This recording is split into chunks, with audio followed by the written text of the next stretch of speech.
সাতটা জিনিস মানুষ মরে যাওয়ার পরে তার কবরে পৌঁছতে থাকে।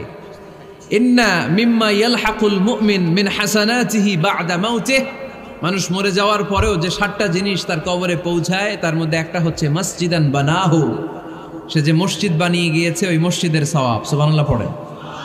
আপনি টাকা দিয়ে মসজিদ বানিয়ে দিলেন, ওই মসজিদে মুসল্লিরা নামাজ পড়ে, রোজাদাররা এসে ওখানে ইফতার খায়, তাহাজ্জুদ আদায়কারীরা তাহাজ্জুদ পড়ে, তাদের সওয়াবের কমতি হবে না, কিন্তু তাদের সওয়াবের একটা পার্সেন্টেজ সওয়াব যে ব্যক্তি মসজিদ বানালো তার আমলনামায় আল্লাহ ঢুকিয়ে দেয়।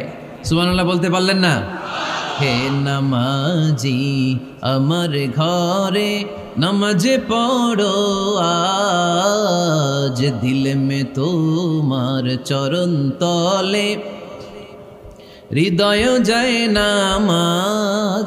হে নামাজি আমার ঘরে নামাজ পড়ো আজ, দিল মে তোমার চরণ তলে হৃদয় যায় নামাজ। পড়েন আল্লাহু আকবার।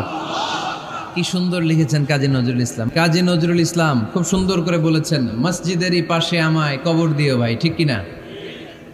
মসজিদেরই পাশে আমায় কবর দিও ভাই, যেন গোরে হতে মুয়াজ্জিনের আযান শুনতে পাই। আমার গোরের পাশে দিয়ে ভাই নামাজিরা যাবে, পবিত্র সেই পায়ের ধ্বনি এ বান্দা শুনতে পাবে। গোরা যাব হতে গুনাহগার পাইবে রেহাই, মসজিদেরই পাশে আমায় কবর দিও ভাই। কত মানুষ নামাজি ভাই মসজিদাঙ্গিহীনাতে, আল্লাহর নামের জিকির করে লুকিয়ে গভীর রাতে। আমি তাদের সাথে ওই আল্লাহর নাম জপতে চাই, আল্লাহর নাম জপতে চাই। পড়েন সবাই, মসজিদেরই পাশে আমায় কবর দিও ভাই, যেন গোরে হতেও মুয়াজ্জিনের আযান শুনতে পাই। চিল্লায় পড়তে হবে আমিন। কি দরদ ছিল আমাদের জাতীয় কবি কাজী নজরুল ইসলামের, মসজিদের পাশে আল্লাহ তুমি আমার কবর দিও। আল্লাহ এই দোয়াটা কবুল করে নিয়েছে, ঠিক কিনা? ওনার কবরের পাশে মসজিদ আছে না নাই? আছে। এজন্য মসজিদের সাথে সম্পর্ক জুড়ে দেওয়া এটা ইমানদারের আলামত, আর মসজিদকে ঘৃণা করা এটা মুনাফিকের আলামত। এজন্য আমরা যেন আমাদের হৃদয়টাকে মসজিদের সাথে জুড়ে দেই, মসজিদের সাথে যেন সুসম্পর্ক থাকে। মসজিদ সবার, মসজিদ নিয়ে দলাদলি নাই। দলাদলি আছে অনেক জায়গায়, হানাফি মসজিদ, আহলে হাদিস মসজিদ, এরকম আমরা দেখি বা শুনি, এটা ঠিক না। হানাফি মসজিদ বলে কোনো কথা নাই, আহলে হাদিস মসজিদ বলে কোনো কথা নাই। মসজিদ সবার। ছোট্টখাট্ট বিষয় নিয়ে মসজিদে মারামারি, একজন হাত তোলে আরেকজন তোলে না, কিলাকিলি আছে না নাই? একজন বলে জোরে আমিন, আরেকজন আস্তে আমিন, মারামারি আছে না নাই? এগুলো কি মারামারি করার কোনো বিষয়? কথা বলেন। সালাতে ফরজ আছে, ওয়াজিব আছে, সুন্নাহ আছে। খেয়াল করে বুঝবেন, ফরজ যদি নষ্ট হয় সালাত ভঙ্গ হয়, you have to repeat your সালাত। ওয়াজিব নষ্ট হলে সালাত ভঙ্গ হয় না, নতুন করে পড়া লাগে না, সেজদায় সাহু দিলেই সালাত আদায় হয়ে যায়। আর সুন্নাহ নষ্ট হলে নামাজ নষ্টও হয় না, নতুন করে পড়াও লাগে না, সৌ সেজদাও লাগে না, নামাজ আদায় হয়ে যায় সুন্নাহ নষ্ট হলে। এই যে হাত তোলা না তোলা এটা সুন্নাহ, আমিন জোরে বলা না বলা এটা কি সুন্নাহ, যেটা কোনো কারণে কেউ না করলেও তার নামাজ কবুল করে নিবে কে? আর এই সব সুন্নত লই আমগো দেশে গিলাগিলি। মৌলভীবাজারে মাশাআল্লাহ এগুলা নাই, এখানেও আছে। এগুলার অবসান ঘটুক, আমরা চাই কি চাই না? আর কত এই ছোটখাটো বিষয় নিয়ে আমরা এই বিভেদের প্রাচীর আর দেয়ালকে উঁচু করব আমাদের মাঝখানে? কবে আমরা ঐক্যের সিন্ডিকেট করব? কবে? আর কবে সাদা মনের মানুষ হব? কবে? আর কত? অনেক হয়েছে, আর না, এবার থামেন। বিভেদের প্রাচীরকে ভেঙে চুড়িয়ে দেন। ঐক্যের এমন সিন্ডিকেট গড়তে হবে যাতে কোনো অপশক্তি এই ঐক্যকে ভাঙতে না পারে, বানচাল করতে না পারে। চিল্লায় বলেন ঠিক কিনা? এজন্য মিউচুয়াল রেসপেক্টের দরকার, পারস্পরিক শ্রদ্ধাবোধ সব ক্ষেত্রে, রাজনীতিতে, সামাজিক অ্যাক্টিভিটিসে আমাদের আলেম ওলামাদের মধ্যে পারস্পরিক শ্রদ্ধাবোধের দরকার, মিউচুয়াল রেসপেক্ট। কেউ কাউরে রেসপেক্ট করে না, আমি যেটা বুঝছি এটাই সব, বাকি সব হারাম, এরকম বলে না অনেকে? এরকম যেন না করি। তাহলে মসজিদ সবার, মসজিদ আল্লাহর হাবিব সাল্লাল্লাহু আলাইহি ওয়াসাল্লাম খ্রিস্টানদেরকে মসজিদে ঢুকতে দিয়েছেন, আর আমরা মুসলমান ভাইয়ের জন্য মসজিদে তালা ঝুলাই দেই, আছে না নাই? আল্লাহর হাবিব সাল্লাল্লাহু আলাইহি ওয়াসাল্লাম কোথাও গেলেই প্রথমে মসজিদ বানাতেন। কি বানাতেন? মসজিদ বানাতেন। মক্কা থেকে হিজরত করে মদিনায় আসলেন, কোবায় থাকলেন কয়েক সপ্তাহ। কোবা পল্লীতে তিনি মসজিদ বানালেন, মসজিদ কোবা। ওখানে প্রতি শনিবার কেউ যদি অজু করে ওখানে যে 2 রাকাত নামাজ পড়ে, একটা কবুল উমরার সওয়াব আল্লাহ তাআলা তার আমলনামায় দিয়ে দেয়। মসজিদে কোবা বানালেন। তারপরে মদিনায় এসে মসজিদে নববী বানালেন আল্লাহর হাবিব সাল্লাল্লাহু আলাইহি ওয়াসাল্লাম, মসজিদে নববী। এটা ছিল আল্লাহ রাসূল সাল্লাল্লাহু আলাইহি ওয়াসাল্লামের বৈশিষ্ট্য। কোথাও গেলেই তিনি মসজিদ বানাতেন, মসজিদে নববী। হায় রে, এখন তো কত সুন্দর মসজিদ আমরা দেখি, আমরা যে সালাত পড়ি। আল্লাহর হাবিব সাল্লাল্লাহু আলাইহি সাল্লামের সময় মসজিদে নববী কি এরকম ছিল? কথা বলেন। ফ্লোর ছিল বালুর ফ্লোর। কিসের ফ্লোর? আমাদের মসজিদের ফ্লোর কিসের? টাইলস। আর আল্লাহ রাসূল সাল্লাল্লাহু আলাইহি ওয়াসাল্লামের মসজিদে নববীর ফ্লোর কিসের? কথা বলে না তো। আওয়াজ করে উত্তর দেন না কেন? কষ্ট হচ্ছে? দুপুরে খাইছেন না সবাই? কেন খান নাই কেন? রোজা রাখছিলেন? হ্যাঁ, ফজর বাদে আইছি। আচ্ছা ঠিক আছে, ঠিক আছে। আচ্ছা আচ্ছা, সাউন্ড নাই, কথা শোনা যায় না? তো এটা শুনলা কেমনে? জিজ্ঞেস করলাম কথা শোনা যায় না, কয় না। তো এটা শুনলা কি করে? মানে অল্প শোনা যায়, তাই তো? একটু পরে আমার বিদায় ঘন্টা বাজবে, আমি চলে যাব। তোমরা ডিস্টার্ব করতে করতে আমার সময় শেষ। তোমরা ডিস্টার্ব করলে তোমাদের লস। আমি আমার টাইমের 1 মিনিটে বেশি যেতে পারবো না, কারণ এখানে আসরের সালাতের আজান শুরু হয়ে যাবে, এরপরে কোনো কথা নেই। আর বক্তব্য লম্বা করা এটা বেদাত। এই বেদাতকে আমি সুন্নাতের মধ্যে আনতে চাচ্ছি। একটা সময়ে একেবারে কমায় নিয়ে আসবো। এত প্রোগ্রামও আমি করতে চাই না। আমি ঘোষণা দিয়েছি আগামী বছরে সারা বাংলাদেশে আমার প্রোগ্রাম হবে 50টা। কয়টা? 50টা। এরপরের বছর 30টা, এরপরের বছর 20টা। বিভাগীয় প্রোগ্রাম করলেই চলবে আমার। এক এক বিভাগে যে 2 দিন 3 দিন খালাস। এত দরকার নেই, এত লম্বা চূড়ার বক্তব্যের দরকার নেই। আধা ঘন্টা চুপ করে শুনেন, কয়েকটা মেসেজ ড্রপ করি, take it with you to your home, then practice and apply in the society. নিয়ে যান, আমল করেন, সমাজে কাজে লাগান। সমাজটা আলোকিত করে দিবে কে? খুতাবুকুম তাবিলা সালাওয়াতুকুম কাসীরা। আল্লাহর হাবিব সাল্লাল্লাহু আলাইহি ওয়াসাল্লাম বললেন, কিয়ামতের একটা আলামত, কিয়ামতের আগে তোমাদের বক্তব্য হয়ে যাবে লম্বা, সালাত হয়ে যাবে খাটো। সালাতের পরে তাসবিহ পড়তে চায় না লোকজন, ব্যস্ত, মহাব্যস্ত, সুপার বিজি। কোত্থেকে আসলে এই ব্যস্ততা? আপনি রবের সাথে মুনাজাত, না যাই ইউনাজি মুনাজাত, আপনার রবের সাথে একাকী নীরবে কথা বলতে মনে চায় না আপনার? এত তাড়াহুড়ো কিসে?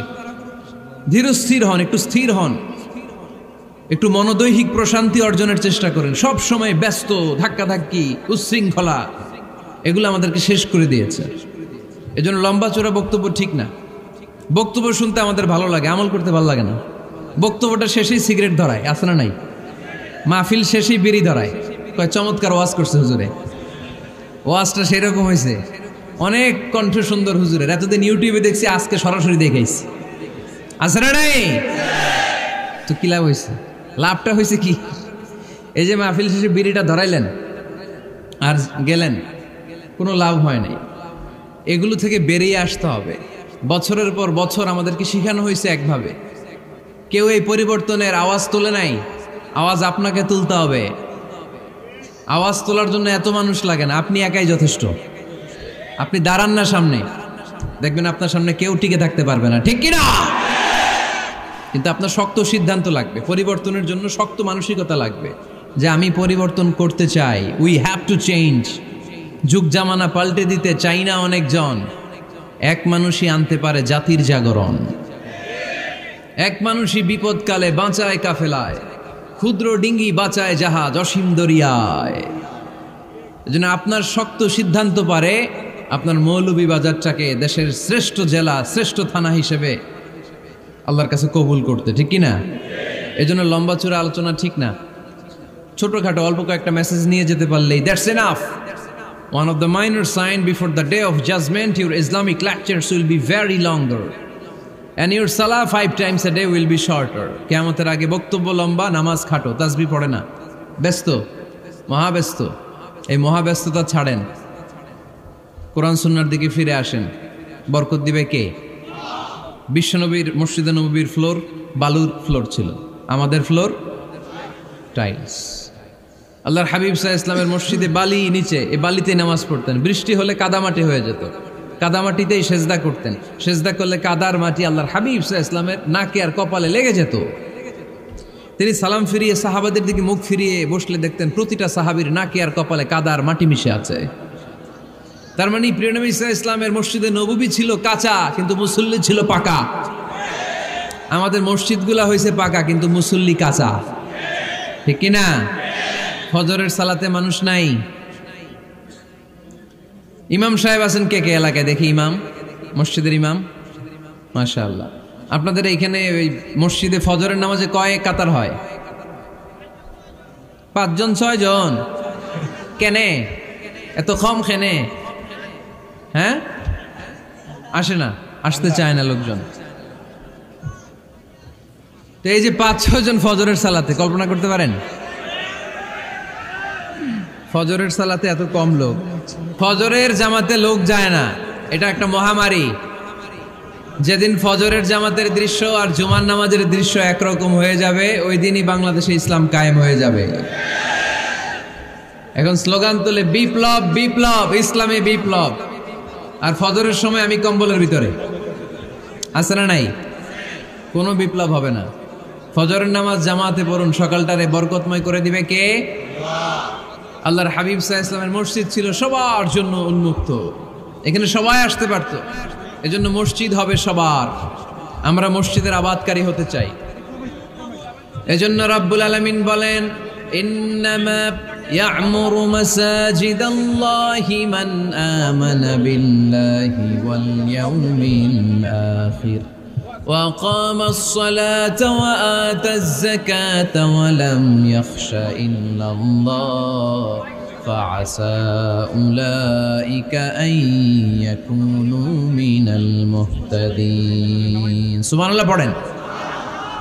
রব্বুল আলামিন বললেন মসজিদের আবাদকারী হবে তারা যারা আল্লাহর প্রতি ঈমান আনে, আখিরাতের প্রতি ঈমান আনে, যারা সালাত কায়েম করে, যারা যাকাত আদায় করে, যারা দুনিয়ার কাউকে ভয় পায় না, ভয় পায় একজনকে। চিল্লায় বলেন তিনি কে? যাদের হৃদয়ে আছে আল্লাহর ভয়, তারা কবু পথ ভুলে যায় না। আল্লাহর প্রেম ছাড়া এই দুনিয়া কারো কাছে কোনো কিছু চায় না, ঠিক কিনা? তাহলে যারা মসজিদের আবাদকারী, এরা ভয় পায় একজনকে। চিল্লায় বলেন তিনি কে? মসজিদের আবাদকারীদের প্রথম গুণ, তারা আল্লাহ বিশ্বাস করে, তারা আখিরাতে বিশ্বাস করে, তারা সালাত কায়েম করে, তারা যাকাত আদায় করে, তারা আল্লাহ ছাড়া পৃথিবীর কাউরে ভয় পায় না। আল্লাহ বলেন ফাআসা উলাইকা আইয়াকুনু মিনাল মুহতাদিন। আশা করা যায় তারাই হলো হেদায়েতের রাস্তার উপরে আছে, ঠিক কি না? তারাই মসজিদের আবাদকারী, যারা মসজিদে যায়, সালাত আদায় করে। এখন মসজিদের আবাদকারী আপনি হতে চান, আপনি মসজিদে যান না, আপনি আবাদকারী হতে পারবেন? মসজিদের অনেক সভাপতি আছে, মসজিদে যায় না, আছে না নাই? মৌলভীবাজারে এই সমস্যা বোধহয় নাই। মসজিদের সেক্রেটারি মসজিদে যায় না, আছে না নাই? তাহলে হইল, এটা হইল, এটা মেনে নেওয়া যায়? এজন্য সভাপতি সাহেবরা, আপনি কষ্ট করে মসজিদ বানিয়েছেন, মসজিদে যাবেন। সভাপতি সাহেব আপনি মসজিদে যাবেন, সেক্রেটারি সাহেব আপনি মসজিদে যাবেন, তাহলে আপনি সঠিক মসজিদের আবাদকারী হবেন, ঠিক কিনা? আমরা মসজিদের আবাদকারী হতে চাই ইনশাআল্লাহ। পড়েন উমরানুল মাসাজিদ। মসজিদের আবাদ কি করে করতে হয়? মসজিদ আবাদ করার 1 নাম্বার মাধ্যম হচ্ছে মসজিদ নির্মাণ করা। কি করা? নির্মাণ করা। খেয়াল করবেন, আল্লাহর হাবিব সাল্লাল্লাহু আলাইহি ওয়াসাল্লাম বলেছেন, মান বানা মসজিদান মিন মালিহি ফিদ দুনিয়া বানাল্লাহু লাহু বাইতান ফিল জান্নাহ। যে ব্যক্তি নিজের পকেটের টাকা খরচ করে দুনিয়াতে মসজিদ বানায়, আল্লাহ তাআলা তার জন্য জান্নাতে ঘর বানায়। 60টা জিনিস মানুষ মরে যাওয়ার পরে তার কবরে পৌঁছতে থাকে। ইন্না মিম্মা ইয়ালহাকুল মুমিন মিন হাসানাতিহি বা'দা মাউতিহি, মানুষ মরে যাওয়ার পরেও যে 60টা জিনিস তার কবরে পৌঁছায় তার মধ্যে একটা হচ্ছে মসজিদান বানাহু, সে যে মসজিদ বানিয়ে গিয়েছে ওই মসজিদের সওয়াব। সুবহানাল্লাহ পড়েন।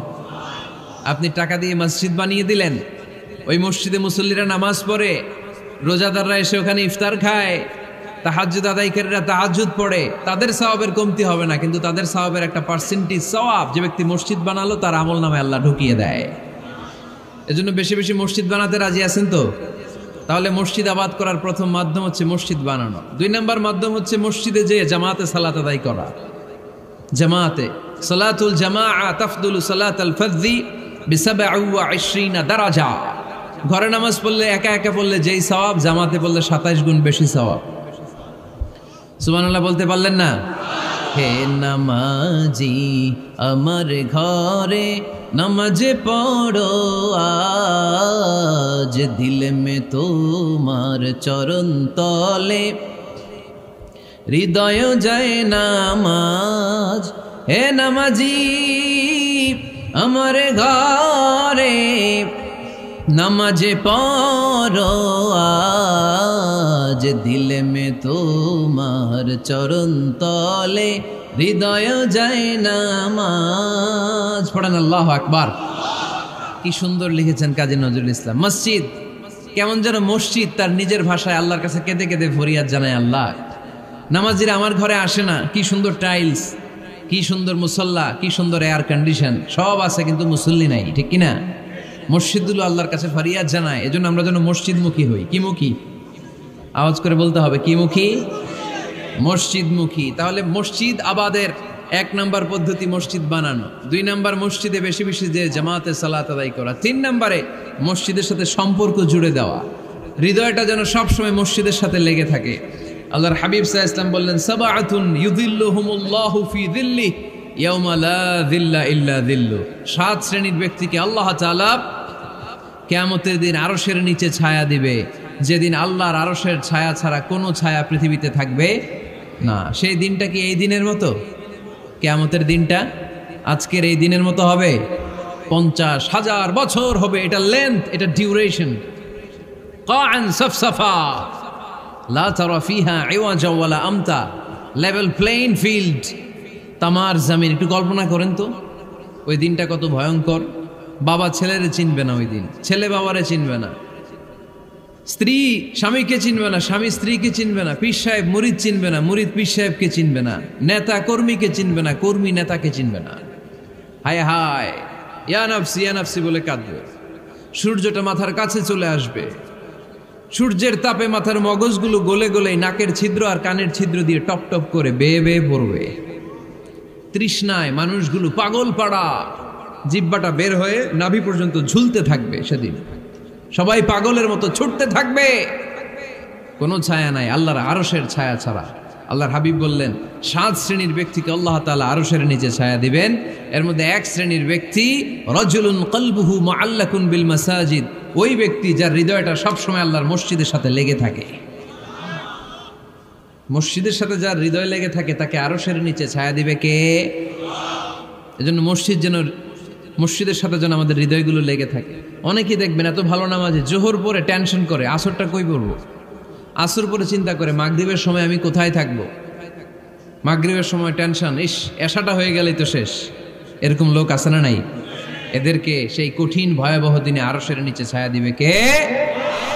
তারপরে মসজিদ আমাদের 4 নম্বর পদ্ধতি মসজিদকে পরিচ্ছন্ন রাখা, মসজিদকে ঝাড়ু দেয়া। মসজিদকে যারা পরিষ্কার করে তাদের হৃদয়ের যন্ত্রণা দূর করে দেয় কে? সাইয়েদনা ইব্রাহিম আলাইহিস সালাম এবং ইসমাঈল আলাইহিস সালামকে আল্লাহ তাআলা আদেশ করেছেন, তাহহিরা বাইতিয়া লিত-তাইফিনা ওয়াল আকিফিনা ওয়ার রুকআই সুজুদ। হে ইব্রাহিম ইসমাঈল, বাপ বেটা দুইজন মিলে মসজিদ ঝাড়ু দাও। কি ঝাড়ু দাও? মসজিদেরি ঝাড়ু বড়দার ও কামারে হাত শোনো আমারে মুনাজাত পড়েন শোনো শোনো ইয়া ইলাহি আমারে মুনাজাত শোনো আমারে মুনাজাত পড়েন আমিন। মসজিদ ঝাড়ু দেওয়া মসজিদ আমাদের অন্তর্ভুক্ত। আপনারা কেউ কোনোদিন মসজিদ ঝাড়ু দিয়েছেন নাকি? কে কে দিয়েছেন দেখি? সবাই সবাই মসজিদের খাদেম, মাশাআল্লাহ। আমিও দিছি মসজিদ ঝাড়ু, অনেক দিছি, মাশাআল্লাহ। আল্লাহ তুমি কবুল করো। যাদের হৃদয়ে বড় জ্বালা, ফ্যামিলিতে সুখ নাই, শান্তি নাই, তারা হৃদয়ে প্রশান্তি আনতে চাইলে এতিমখানায় যাবেন, এতিমের মাথায় হাত বুলিয়ে দিবেন, এতিমের মুখে খাবার তুলে দিবেন। আপনার হৃদয়টারে নরম করে দিবে কে? আল্লাহর ঘর মসজিদে যাবেন, নিজ হাতে মসজিদটারে একটু পরিষ্কার করে দিবেন, আপনার জীবনটারে উজালা করে দিবে কে? তাহলে এগুলো করার মাধ্যমে আমরা মসজিদের আবাদ করতে চাই। আমরা মসজিদের আবাদকারী হতে চাই কি চাই না? আল্লাহর ঘর মসজিদ আবাদ করার মতো শ্রেষ্ঠ কাজ পৃথিবীতে হতে পারে না। এই মসজিদের কিছু আদব আছে, আল্লাহ রাসূল সাল্লাল্লাহু আলাইহি ওয়াসাল্লাম বলেছেন এই আদবগুলো মেনটেন করে যেন আল্লাহর ঘর মসজিদের সাথে আমরা ব্যবহার করি। মসজিদের 1 নম্বর আদব হচ্ছে মসজিদে ওযুর সাথে প্রবেশ করা। কিসের সাথে? ওযু করে পরিচ্ছন্ন হয়ে মসজিদে প্রবেশ করা। এজন্য অপবিত্র অবস্থায় গোসল ফরজ, এরকম অবস্থায় মসজিদে ঢোকা যাবে? কথা বলেন, ঢোকা যায়? যেই নারীদের মাসিক চলতেছে, মেনস্ট্রুয়েশনাল পিরিয়ড চলতেছে, ওই নারীদের পক্ষে মসজিদে ঢোকা জায়েজ আছে? নাই। তাহলে এটা হলো 1 নম্বর আদব। মসজিদে ঢোকার সময় কি করে ঢুকবো? ওযু করে। আওয়াজ করে বলেন, কি করে ঢুকবো? ওযু করে। 2 নম্বর আদব হচ্ছে মসজিদে যাওয়ার সময় সবচেয়ে ভালো জামাটা পরে যাব, সবচেয়ে ভালো পাঞ্জাবিটা পরে যাব। জান তো আপনারা? না সবচেয়ে সিরাটা পরে যান? হ্যাঁ, অনেকের নামাজের জন্য একটা পুরান জামা আছে, সিরা পাড়া, এদিকে হাত উঠাইলে দিকতে দেখা যায়, আছে না নাই? সবচেয়ে সিরা পাড়াটা রাখে নামাজের জন্য, কপাল পোড়া। আর সুন্নাতে খাতনার অনুষ্ঠানে গেলে মাশাআল্লাহ লেহেঙ্গা গায়ে দেওয়া যায়, আছে না নাই? না, আপনি ইবাদতের জন্য সবচেয়ে সুন্দর জামাটা রাখবেন। এজন্য রাব্বুল আলামিন বলেন, ইয়া বানি আদম খুযু জিনাতাকুম ইনদা কুল্লি মসজিদ। ও বনি আদম, তুমি যখন আল্লাহর ঘর মসজিদে ঢুকবা, ও বনি আদম, তুমি যখন নামাজের মুসল্লায় দাঁড়াবা, তোমার সবচাইতে দামি, সবচাইতে সুন্দর জামাটা গায়ে দিয়ে তুমি নামাজে দাঁড়াও। ঠিক কি না? তাহলে এখন মসজিদে যাওয়ার সময় কি গায়ে দিয়ে যাবেন বলেন? খিতা করবাইন? হ্যাঁ, মাশাআল্লাহ। হ্যাঁ, সবচেয়ে ভালো কাপড়টা আয়রন করে পারফিউম মেখে তারপরে আমরা যাব। রাজি আছেন তো? 3 নম্বর আদব হচ্ছে মসজিদে ঢোকার সময় বাম পা দিয়ে ঢুকতে হয়।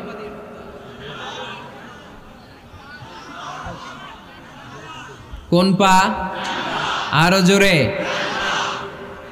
এদেরকে গুতা মারা লাগে, নাইলে আওয়াজ বাড়ে না, এরকম ভলিউম টাইট করতে হয়। ভলিউম হাই করলে আর পরে বাড়ে, এমনি বলতে চায় না। আর ঘটনা কি? হ্যাঁ, খায় নাই। বদরের যুদ্ধ হয়েছিল রমাদানে, কোনো সাহাবী খায় নাই, না খাইয়া একেবারে সাইজ করে দিছে কাফেরদেরকে। আমরা না খেলেও আমাদের হৃদয়ে ইমানি শক্তি আছে না নেই? এই তো বোঝা যাচ্ছে ইমানি শক্তি আছে। এতক্ষণ আছিল কই? তো মসজিদে ঢোকার সময় কোন পা দিয়ে? এগুলো মনে থাকে আমাদের? ভুলা যাই আমরা, খেয়াল থাকে না তো এগুলা? এত কিছু মনের মধ্যে রাখলে এগুলো মনে থাকবে কেমনে? মসজিদে ঢোকার সময় কোন পা? আরো জোরে। বেরোয়ার সময় কোন পা? মনে থাকবে? মসজিদে যখন ঢুকবেন ডান পা দিয়ে ঢুকবেন, আর দোয়া পড়বেন, আউযু বিল্লাহিল আযীম ওয়া বিওয়াজহিল কারীম ওয়া সুলতানিহিল কদীম মিনাশ শাইতানির রাজীম। বিষ্ণু সাল্লাল্লাহু আলাইহি ওয়াসাল্লাম বললেন, যে ব্যক্তি মসজিদে ঢোকার সময় এই দোয়াটা পড়বে, শয়তান আফসোস শুরু করে, সে বলে, হায় হায়, আজকের দিনের জন্য, সারা দিনের জন্য তো তুই আমার ওয়াসওয়াসা থেকে বেঁচে গেলি, আজকের সারা দিনের জন্য তোরে আমি হারালাম, আজকের সারাটা দিন আল্লাহর পক্ষ থেকে প্রোটেকশন নিয়ে তুই বেঁচে গেলি, আজকের জন্য যা, কালকে তোরে আমি ধরবো। এজন্য এই দোয়াটা পড়ার দরকার আছে না? আউযু বিল্লাহিল আযীম ওয়া বিওয়াজহিল কারীম ওয়া সুলতানিহিল কদীম মিনাশ শাইতানির রাজীম। 4টা বাক্যের দোয়া। মুখস্থ করতে কষ্ট হলে যে ইউটিউবে চলে যাবে আজকেই, ওখান থেকে শুনে আপনারা মুখস্থ করে নেবেন। এই দোয়াটা পড়বেন, তাহলে ওই দিনের জন্য শয়তানের ওয়াসওয়াসা, টেম্পটেশন, প্রভোকেশন থেকে আপনি আল্লাহ তাআলার প্রোটেকশনে চলে গেলেন। সুবহানাল্লাহ পড়েন। তারপর আল্লাহর হাবিব বললেন, ঢুকার আগে আমারে সালাম দাও।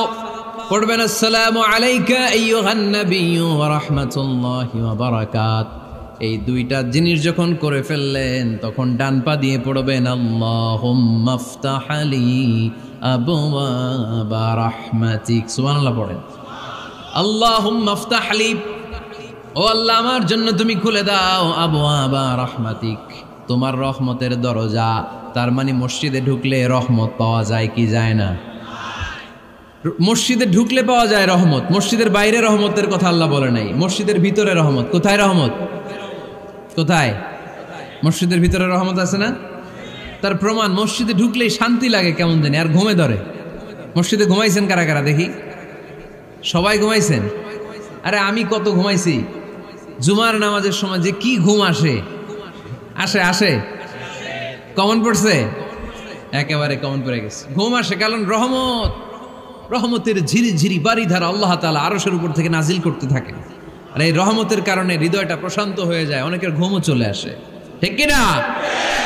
এজন্য আল্লাহুম্মা আফতাহ লি আবওয়াবা রাহমাতিক, ও আল্লাহ তোমার রহমতের দরজাগুলো আমার জন্য খুলে দাও। এই দোয়া পড়লে রহমতের দরজা খুলে দেয় কে? আবার মসজিদ থেকে যখন বের হবেন তখন কোন পা দিয়ে? জোরে বলেন। বাম পা দিয়ে কি পড়বেন? আল্লাহুম্মা ইন্নী আসআলুকা মিন ফাদলিক, ও আল্লাহ তোমার কাছে আমি তোমার পক্ষ থেকে ফদল চাই, মানে রিজিক চাই। রিজিক দেওয়ার মালিক কে? তার মানে খুব সোজা সাপটা কথা হচ্ছে, মসজিদের ভিতরে পাওয়া যায় রহমত, আর বাইরে পাওয়া যায় ফদল বা রিজিক। বাইরে পাওয়া যায় কি? রিজিক। মসজিদের ভিতরে রিজিক আছে। তার মানে সারাদিন মসজিদে বসে থাকলে রিজিক মিলবে? নামাজের সময় নামাজ পড়তে হবে, কাজের সময় কাজ করতে হবে। এটাই হচ্ছে ইসলামের বিধান। নামাজের সময় নামাজ, কাজের সময়। আমি প্রশ্ন করবো, আওয়াজ করে উত্তর দেন। নামাজের সময়, কাজের সময়, নামাজের সময়, কাজের সময়। এটা মনে থাকবে। এজন্য আল্লাহ বললেন, ফাইদা কুদিয়াতিস সালাতু ফান্তাশিরু ফিল আরদি ওয়াবতাগু মিন ফাদলিল্লাহ। যখন তোমাদের সালাত শেষ হয়ে যায়, আল্লাহর রিজিক অন্বেষণের জন্য আল্লাহর জমিনে তোমরা ছড়িয়ে যাও। নামাজের সময় আসবেন, নামাজ শেষ বের হয়ে যান। ফান্তাশিরু ফিল আরদ, জমিনে ছড়িয়ে পড়ো। নামাজ শেষ, চেয়ারম্যান সাহেব চলে যাবে ইউনিয়ন পরিষদের ভেতরে, ছাত্ররা চলে যাবে হাই স্কুলে, মেম্বার অফ দ্য পার্লামেন্ট চলে যাবে সংসদে, সেনাবাহিনীর লোকেরা চলে যাবে ক্যান্টনমেন্টে, ব্যবসায়ীরা চলে যাবে তাদের বাজারে, সিএনজি ওয়ালারা সিএনজি নিয়ে ব্যবসা শুরু করবে, রাস্তায় নেমে যাবে। চিল্লায় বলেন ঠিক কিনা? এটাই ইসলামের বিধান। নামাজের সময় নামাজ, কাজের সময়। আচ্ছা, তাহলে প্রথম সুন্নাত পেলাম, পবিত্র হয়ে ঢুকবো, ভালো জামা পরে ঢুকবো। 2 নাম্বার। 3 নাম্বার, ঢুকার সময় কোন পা? বের হওয়ার সময়। 4 নাম্বার, মসজিদে ঢুকেই 2 রাকাত। মসজিদে ঢুকে কয় রাকাত পড়েন আপনারা? তাহিয়াতুল মসজিদ। মসজিদে আপনি ওয়েলকাম জানাবেন, ঢুকেই 2 রাকাত পড়বেন, ওযু করলেই 2 রাকাত। আল্লাহর হাবিব সাল্লাল্লাহু আলাইহি ওয়াসাল্লাম মসজিদে নববীতে জুমার খুতবা দিচ্ছেন। খুতবা চলাকালীন সময়ে এক সাহাবী এসে মসজিদের মধ্যে বসে পড়লেন। আল্লাহর হাবিব সাল্লাল্লাহু আলাইহি ওয়াসাল্লাম সাহাবীরে বললেন, দাঁড়াও। সাহাবী দাঁড়ালেন। আল্লাহর নবী জিজ্ঞেস করলেন, কেন বসে বললা? 2 রাকাত পড়ছো নাকি? সাহাবী বলে, পড়ি নাই। বিশ্বনবী বললেন, তাহলে তাড়াতাড়ি 2 রাকাত নামাজ পড়ে বসে যাও। সুবহানাল্লাহ পড়েন। 2 রাকাত পড়ো নাই তো পড়ো, দাঁড়াও, তারপরে বসো। দেখেন, খুতবা চলাকালীন সময়ে আমাদের খতিবরা কখনো খুতবা থামায়? কথা বুঝেন নাই? জুমার খুতবা আপনারা শুনেন না? খুতবা চলতেছে, ওই মুহূর্তে ইমাম সাহেবরা কখনো খুতবা থামায়? মাঝখানে কোনো ঝামেলা হলে থামায় না। প্রথম খুতবা শেষ, বসে, তারপরে দ্বিতীয় খুতবা। খুতবার মাঝখানে কোনো থামাথামি নাই। কিন্তু আল্লাহর হাবিব সাল্লাল্লাহু আলাইহি সাল্লাম কেমন খতিব ছিলেন দেখেন। আল্লাহর হাবিব সাল্লাল্লাহু আলাইহি সাল্লামের খুতবা দেওয়ার স্টাইল এন্ড অ্যাটিটিউড এবং আমাদের খুতবা দেওয়ার স্টাইল এন্ড অ্যাটিটিউড, আল্লাহ রাসূল সাল্লাল্লাহু আলাইহি সাল্লামেরটা কত প্রাণবন্ত ছিল। আল্লাহ রাসূল সাল্লাল্লাহু আলাইহি সাল্লাম সোসাইটি ওরিয়েন্টেড একজন পার্সোনালিটি ছিলেন, সমাজের মানুষ কেন্দ্রিক, খুব সামাজিক ছিলেন আল্লাহ রাসূল সাল্লাল্লাহু আলাইহি সাল্লাম। তিনি দেখলেন একজন বসে পড়ছে, উনি খুতবা থামায় দিলেন। জুমার খুতবা থামায় বললেন, এই নামাজ পড়ছো না, পড়ো 2 রাকাত পড়ো। আবার খুতবা শুরু করলেন। সুবহানাল্লাহ পড়বেন না? একবার তিনি খুতবা দিচ্ছেন, দেখলেন আল্লাহ রাসূল সাল্লাল্লাহু আলাইহি ওয়াসাল্লামের 2 জন নাতি হাসান আর হুসাইন রাদিয়াল্লাহু তাআলা আনহুমা, ছোট্ট মানুষ, কাতারের ভিতরে ঢুকে কোন সাহাবী টুপি টান দেয়, কারো পাগড়ি ধরে টান দেয়, একজন এদিকে দৌড় দেয়, আরেকজন ওদিকে দৌড় দেয়। মসজিদে একটা ডিস্টার্ব হচ্ছে। আল্লাহর হাবিব সাল্লাল্লাহু আলাইহি ওয়াসাল্লাম খুতবা থামিয়ে দিলেন, মিম্বার থেকে নেমে আসলেন, 2 নাতিকে 2 হাতে ধরলেন, ধরে আস্তে করে জান্নাতের এই 2 সর্দারকে নিয়ে মিম্বারের উপরে দাঁড়ালেন। এই হাতে এই নাতি, ওই হাতে আরেক নাতি। এরপর দাঁড়িয়ে দাঁড়িয়ে তিনি বাকি খুতবা দিলেন। পড়েন সুবহানাল্লাহ। কত প্রাণবন্ত খুতবা। উনিও খুতবা দিতেন, আমরাও খুতবা দেই। আল্লাহর হাবিব সাল্লাল্লাহু আলাইহি ওয়াসাল্লাম খুতবা দিচ্ছেন, এক সাহাবী এসে বলল, ইয়া রাসূলুল্লাহ, মদিনায় দুর্ভিক্ষ, বৃষ্টি নাই, আপনি বৃষ্টির দোয়া করেন। রাসূল সাল্লাল্লাহু আলাইহি ওয়াসাল্লাম খুতবা থামায় দিলেন, থামায় দিয়ে দোয়া শুরু করলেন, আল্লাহুম্মা আসকিনা গাইসান মুগীসান মারিআন মুরিআন নাফিআন গায়রা দার আজিলান গায়রা আজিল। আল্লাহ উপকারে বৃষ্টি দেন, যে বৃষ্টিতে আমাদের ফসল জন্মাবে, সবুজ ঘাস লতা পাতা জন্মাবে, আমাদের গবাদি পশুর রিজিক বাড়বে, এরকম উপকারী বৃষ্টি আমাদেরকে দিয়ে মদিনাটারে ধন্য করে দেন। বৃষ্টি শুরু হলো, জুমাবার বৃষ্টি, শনি রবি সোম মঙ্গল বুধ বৃহস্পতি শুক্র, টানা 7 দিন বৃষ্টি। এবার বৃষ্টির চোটে মদিনায় বন্যা হয়ে গেছে। এতদিনে দুর্ভিক্ষ, এতদিনে কি? এখন বৃষ্টির বরকতের দোয়া করছে, বৃষ্টিতে এবার বন্যা। যেই সাহাবী বৃষ্টির জন্য দোয়া করতে বলেছিলেন, পরের জুমাবারের খুতবার সময় এসে ওই সাহাবী বলেন, ইয়া রাসূলুল্লাহ, আবার খুতবার মাঝখানে, ইয়া রাসূলুল্লাহ, আর বৃষ্টির দরকার নাই, আর দরকার নেই, এবার বৃষ্টি বন্ধের দোয়া করেন। আল্লাহর হাবিব সাল্লাল্লাহু আলাইহি ওয়াসাল্লাম খুতবা থামিয়ে আবার বন্ধের দোয়া, আল্লাহুম্মা হাওয়ালাইনা ওয়ালা আলাইনা, হে আল্লাহ আমাদের চারিদিকে দেন, মদিনাতে আর বৃষ্টির দরকার নেই। চিল্লায় পড়েন সুবহানাল্লাহ। এজন্য খতিব হবে এরকম প্রাণবন্ত খতিব। সমাজে কি চলে, কি ক্রাইসিস, কি সংকট, ইয়াংরা কোন সমস্যায় ভোগে, আমাদের রাজনৈতিক অঙ্গনে কি সমস্যা, আমাদের অর্থনৈতিক অঙ্গনে কি সমস্যা, আমাদের সামাজিক অঙ্গনে কি সমস্যা, আমাদের পরিবারগুলোর ভেতরে কি ঝামেলা, প্রত্যেকটা কথা মসজিদের মিম্বার থেকে আসার দরকার আছে না নাই? আল্লাহর হাবিব সাল্লাল্লাহু আলাইহি ওয়াসাল্লাম এভাবেই সমাজকে ঠিক করে দিতেন। 2 রাকাত মসজিদে ঢুকে আজকে থেকে আমরা পড়ব। মসজিদে ঢুকলেই কয় রাকাত মনে থাকবে না ভুলে যাবেন? তারপরে আল্লাহর হাবিব সাল্লাল্লাহু আলাইহি ওয়াসাল্লাম বলেছেন, খবরদার কবরের উপর মসজিদ বানিও না। কবরস্থান একদিকে, মসজিদ আর একদিকে। কিন্তু বাংলাদেশে মসজিদের সাথে কবর মিলানো আছে না নাই? ছোট্ট একটা মসজিদ, কিন্তু এত বড় বাবার কবর আছে না নাই? এগুলো করবেন না আপনি। আগে হবে মসজিদ, পরে কবরস্থান। যেমন মসজিদে নববী হয়েছে আগে, তারপরে বিশ্বনবীর কবর এখানে আছে না নাই? মসজিদে নববী প্রতিষ্ঠিত হয়েছে আগে, পরে বাকি কবরস্থান আছে না নাই? কিন্তু কোন আল্লাহর ওলির কবরস্থানের উপরে যদি মসজিদ বানান, তার উপর লানাত দিয়েছে কে? লাআনা রাসূলুল্লাহ আলাল ইয়াহুদ ওয়ান নাসারা ইত্তাখাযু কুবুর আমবিয়াইহিম মাসাজিদা।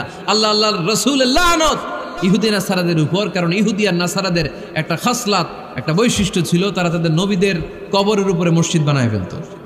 এটা করা যাবে? এজন্য এলাকায় এলাকায় এই ঝামেলা, কবর আর মসজিদ হবে আলাদা।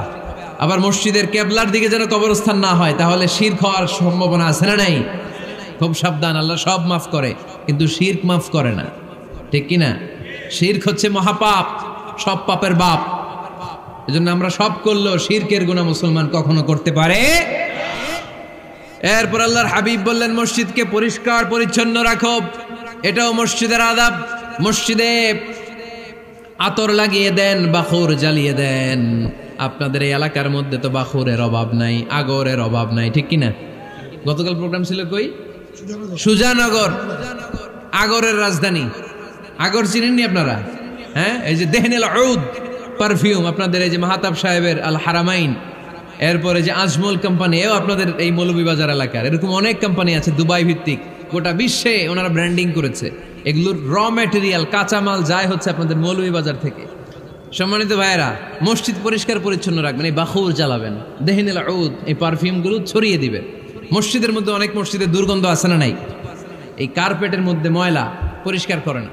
আল্লাহর হাবিব সাল্লাল্লাহু আলাইহি ওয়াসাল্লাম বলেছেন, খবরদার। আম্মা জান আয়েশা বর্ণনা করেন, আমার রাসূলুল্লাহ সাল্লাল্লাহু আলাইহি ওয়াসাল্লাম বিবিনাইল মসজিদ ফি দুয়ার ওয়া আন তুতাইয়াবা ওয়া তুনাযাফ। আমরা যেন এলাকা এলাকায় মসজিদ বানাই, মসজিদগুলোকে যেন পারফিউম দিয়ে, আতর দিয়ে সুগন্ধময় করে দেয়। বিশ্বনবী আদেশ করেছেন, সুবহানাল্লাহ পড়েন। এজন্য কোনো অপরিচ্ছন্ন মসজিদ থাকতে পারবে না, মসজিদের পাশ দিয়ে গেলে আতরের ঘ্রাণে আমোদ হয়ে লোকজন যেন বুঝতে পারে এটা আল্লাহর ঘর, মসজিদ। চিল্লায় বলেন ঠিক কিনা? এরপর আল্লাহর হাবিব সাল্লাল্লাহু আলাইহি ওয়াসাল্লাম বলেছেন, মসজিদের আরেকটা আদব হলো মসজিদকে অতিমাত্রায় ডিজাইন না করা। বেশি ডিজাইন করা যাবে না। এমন ডিজাইন করা যাবে না যে এটা মসজিদ বোঝাই যায় না। এত লাইটিং ফাইটিং করে, এটা কি মসজিদ না কমিউনিটি সেন্টার বোঝাই যায় না। আছে না? নাই আছে। এরকম যেন আমরা না করি সম্মানিত ভাইয়েরা। বিশেষ করে মসজিদের সামনের দেয়ালে। কোন দেয়ালে? সামনের দেয়ালটা কেবলার দিকে যেই দেয়াল, এই দেয়ালটা হতে হবে ফ্রেশ, যাতে করে মানুষের দৃষ্টি আকর্ষণ না করে। প্রায় মসজিদের দেয়ালের মাঝখানে দেখবেন আপনি ক্যালেন্ডার ঝুলায় রাখে। আছে না নাই? মৌলভীবাজারের কি অবস্থা? খিতা খবর আছে? তো এই যে ক্যালেন্ডার ঝুলায় রাখে, ওইখানে দেখবেন বিভিন্ন মসজিদের ছবি, এতিমখানার ছবি, মানুষের ছবি। তো মানুষ নামাজও পড়ে, আবার ওগুলোও তাকায়। আছে না নাই? প্রথম কাতারে পরে ওইখানে কি লেখা, এগুলো পরে তার ডিস্টার্ব হচ্ছে না? এই মুসল্লির দৃষ্টি যাতে অন্যদিকে না যায়, এটা খেয়াল রাখতে হবে। যদি পারা যায় মসজিদের সামনে কোনো ঘড়ি টড়ি চলবে না। ঘড়ি মসজিদের পেছনের দেয়ালে, সময়সূচি পেছনের দেয়ালে, সব পেছনে। সময় কয়টা বাজে ওটা ইমাম দেখলেই চলবে, ইমাম এভাবে দেখে নিবে, আপনারাও দেখে নিবেন। কিন্তু সামনের দেয়ালটা যত সিম্পল করা যায়। আল্লাহর হাবিব সাল্লাল্লাহু আলাইহি ওয়াসাল্লাম নামাজ পড়া অবস্থায় সামনে এমন কিছু রাখতেন না যেটার দ্বারা আল্লাহর হাবিব সাল্লাল্লাহু আলাইহি ওয়াসাল্লামের সালাতে মনোযোগ অন্যদিকে চলে যায়। আমরা যখন সালাত পড়ি, যদি অন্যদিকে তাকাই, ফেরেশতার মাধ্যমে আল্লাহ একটা ডাক দেয়, বলে আকবিল, এই বান্দা ফিরে আয়, তোর নজর থাকা দরকার সেজদার জায়গায়, ফিরে আয়। আপনি আবার যখন অন্যদিকে তাকান, আল্লাহ বলে ফিরে আয়, সেজদার দিকে তাকা। আপনি আবার যখন ঘড়ির দিকে তাকান, আল্লাহ বলে আকবিল, ফিরে আয়, সেজদার দিকে তাকা।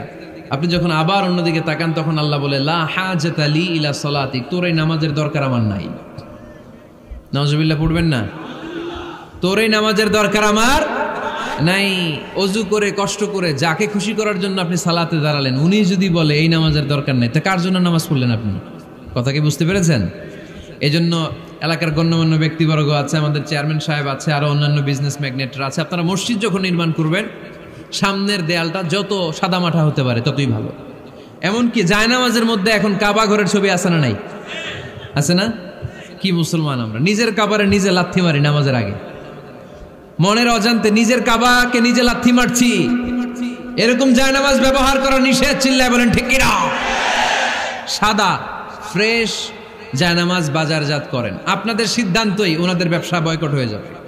আপনারা যদি এখন থেকে মসজিদের মিনারা আর কাবা ঘরের যে প্রতিকৃতি বা ছবি, এরকম ছবি সম্বলিত জায়নামাজ কিনা বন্ধ করে দেন, এদের মার্কেট থাকবে? কথা বলেন। কালকে থেকে আমরা জায়নামাজ কেনার সময় ফ্রেশ জায়নামাজ কিনবো। কোনো মসজিদ, কোনো মিনার, আমাদের কাবা ঘরের ছবি সম্বলিত কোনো জায়নামাজ কিনা যাবে? আওয়াজ করে বলেন, যাবে? যাবে না। এগুলো হচ্ছে মসজিদের আদাব।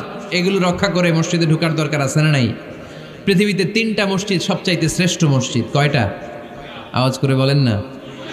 1 নাম্বার মসজিদুল হারাম, ফাওয়াল্লু উজুহাকুম শাতরা। যেখানেই তোমরা নামাজ পড়ো না কেন, মসজিদের হারামের দিকে হয়ে নামাজ পড়ো। কেবলা কোন দিকে আজকে? এদিকে, এইদিকে কেবলা। আমি যদি এদিকে হয়ে পড়ি, নামাজ হবে না? হবে না কেন? কারণ কেবলামুখী হয়ে নামাজ পড়া ফরজ। চিল্লায় বলেন ঠিক কিনা? মসজিদুল হারাম পৃথিবীর প্রথম মসজিদ। ওখানে একটা ঘর আছে, ঘরটার নাম হলো কাবা। ইন্না আউওয়ালা বাইতিন উদিআ লিন-নাসি লাল্লাযী বিবাক্কাতা মুবারাকা। এই পৃথিবীর প্রথম ঘর, যেই ঘরটা স্থাপিত হয়েছে বাক্কা শহরে। বাক্কা মক্কার আগের নাম, এখন শহরের নাম মক্কা। আগে নাম ছিল কি? সবাই বলেন, কি নাম ছিল? বাক্কা। এটা পৃথিবীর আদি ঘর। সব নবীদের পরশধন্য পদধূলিতে এই জায়গাটা বরকতময় হয়েছে। এটা এমন ঘর, যেই ঘরের চারদিকে 1 রাকাত নামাজ পড়লে 1 লক্ষ রাকাতের সওয়াব পাওয়া যায়। হজ উমরা করেছেন কে কে দেখি? হজ উমরা করেছেন আপনারা না? মাশাআল্লাহ। আমরা যারা করতে পারি নাই, আল্লাহ তাদেরকেও তৌফিক দাও।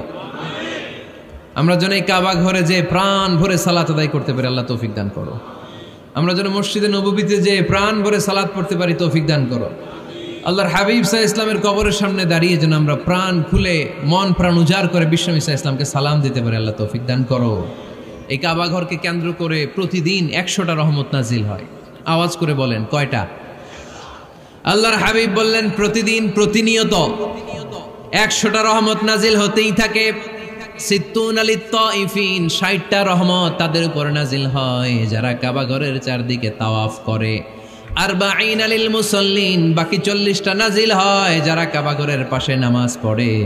ওয়া 20 আলিন নাযিরিনা ইলাল কাবা, বাকি 20টা রহমত প্রতিনিয়ত নাজিল হয় যারা তাওয়াফ করে না, সালাত আদায় করে না, শুধু কাবার গিলাফের দিকে তাকিয়ে থাকে।